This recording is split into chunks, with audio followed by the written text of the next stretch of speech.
ibyo Bruce amaze kuvuga bisaba iki ntabwo nabyumvise neza. Ikibazo rero abantu bahura nacyo mu Rwanda ni iki? Ariko ikintu nyamukuru gihari, mwibuke ko kugira ngo ad zice muri video bisaba safety issues, ibijyanye n'umutekano, uburyo ki internet travels igihugu mu kindi, uburyo ki uburenganzira bwo kuba ibigaragazwa mu Rwanda, uburyo muri systeme biborotswemo. Nuvuga ngo hari ikibazo cy'umutekano wa YouTube kiri tafa gikomeye cyane ku Rwanda kurusha ibindi bihugu byo mu karere. Umwaka avuga ati se ni gute u Rwanda rugaragara nk'igihugu giteye imbere, sibyo? Ariko rukaba rumeze gute? Rukaba ushobora kujya Burundi ukabona ad mu Rwanda ntuzibone.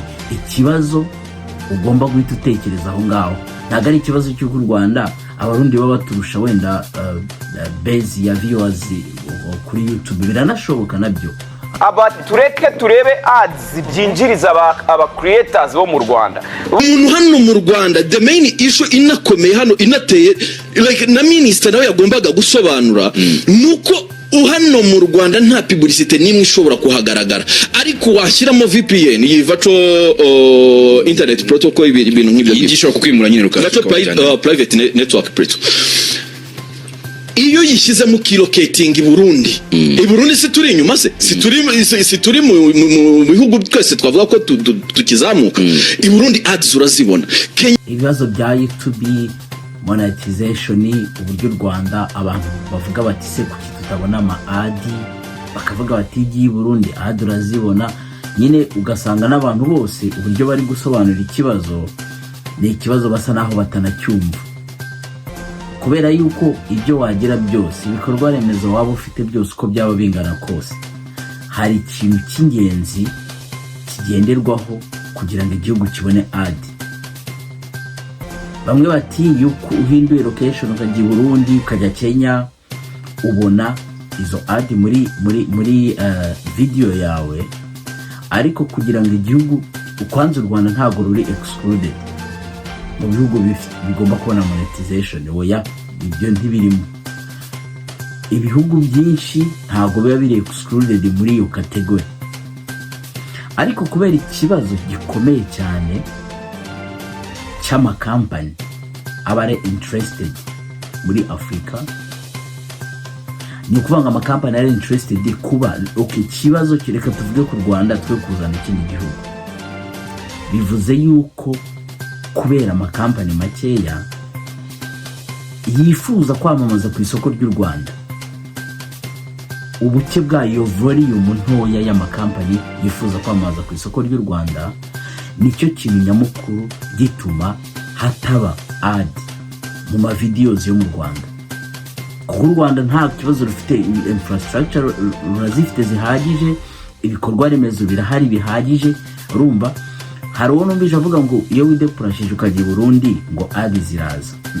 Ibyo byo nibyo, ariko impamvu yabyo ni imwe, kuko kampani nyinshi muri Afrika zamamaza kuri YouTube ntabwo zijya zigira gute zitagetinga igihugu. Akenshi muri bino bihugu Rwanda, Burundi, Tanzania, Kenya, Uganda, izo companies zikunze gutagetinga region, kubera yuko usanga abantu bakonsoma ibintu byo company zicuruzwa muri iyo region volume bari nkeya, kubyumva na hanyuma bagahitamo gukora advert bigendeye kuri region. Bakaba bavuga bati okay, twe turishyura YouTube, request yacu kuri YouTube kuri ad turayisaba ko ads zizajya zica mu Rwanda, zigaca mu Burundi, zigaca Tanzania, zigaca na Kenya, kubera igicuruzo cyacu turi gucuruza. Ariko umva kuko ntabwo turi sira 100%. Ibyo rero bituma YouTube nayo itagira, nuvuga ngo niba bari bloke kubera iyo safety issue, ntabwo bashobora guhita binjira ku isoko ry'u Rwanda mu buryo bworoshye muri video z'abantu. No kuvuga ngo hari ibintu byinshi, hari ama restrictions, hari ibintu byinshi regulations nyinshi kuri side y'u Rwanda zitari mu Burundi. Niyo mpamvu ushobora nko gusanga nk'umushoramari w'umunyamerika arashaka gupublicita ikintu cyo mu karere, sibyo, akaba yahisemo ibihugu byose kiyo publicity izavamo, ariko yagera ku Rwanda agasanga harimo complication, sibyo, ziyo safety kubera ibibazo by'umutekano.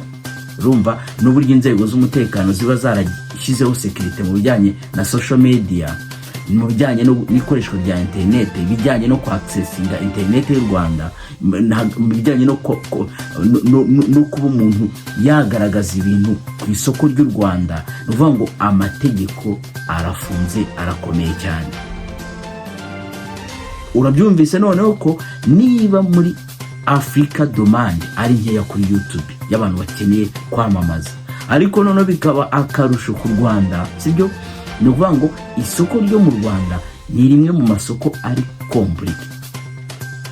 Ni ukuvuga ngo nushaka gufata abacuruzi bo mu Rwanda bakomeye, ni bangahe se bishyura kwamamaza? Usanga ari nka company zitarenze 20 zamamaza. Iyo complication isanzwe inahari, kuba umuntu yakuzanira, kuba umuntu yagenda akavuga ati Melody rwagenda mu bihugu byose byo muri Afrika, reka wenda muhe miliyoni 50, sibyo, nazajya agenda yambara umupira uriho nka brand yanjye. Urukubyumva? None uwo muntu niba icyo kintu atanshobora kugikora, utekereza ko uwo muntu none hazishyura YouTube gukora ad?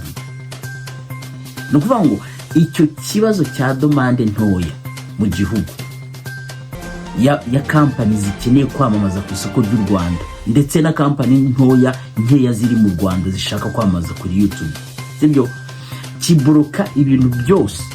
Noneho ukongera iki kibazo cy'umutekano na rya soko twakabaye tubona ryo mu karere yo kwamamaza kuri YouTube, kubera yuko wenda company zavuze ati okay, hariho low demand y'abantu bari interested kwamamaza kuri YouTube, ariko reka turiske region, dukore twamamaze kuri region, twamamaze mu karere. Nacyo gihita kiboroka ad ku isoko ryo mu Rwanda, kuko inzego z'umutekano zakajije safety n'ikoreshwa ry'ikoranabuhanga mu Rwanda.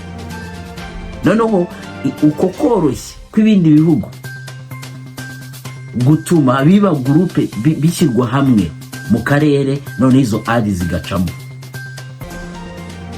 Ni ukuvuga ngo hari ikintu mu Rwanda cy'ingenzi kigomba kubaho, iyo base y'aba viewers, sibyo. Icya kabiri, kuba wenda u Rwanda rwasuzuma neza rukareba niba kuba ad zacamo bagabanya restrictions, sibyo. Ikindi ari kubyumva, kuko bizagorana ko u Rwanda ku giti cyarwo ruvuga ngo tubonye monetization ku giti cyacu nk'igihugu, kubera yuko bizafata igihe kinini kugira ngo habe domande nini y'ama companies ashaka kwamamaza avuye mu Rwanda, agakwiza requirement YouTube isaba kugira ngo yemerera ama videos yo mu Rwanda kuba yacamo ama ad.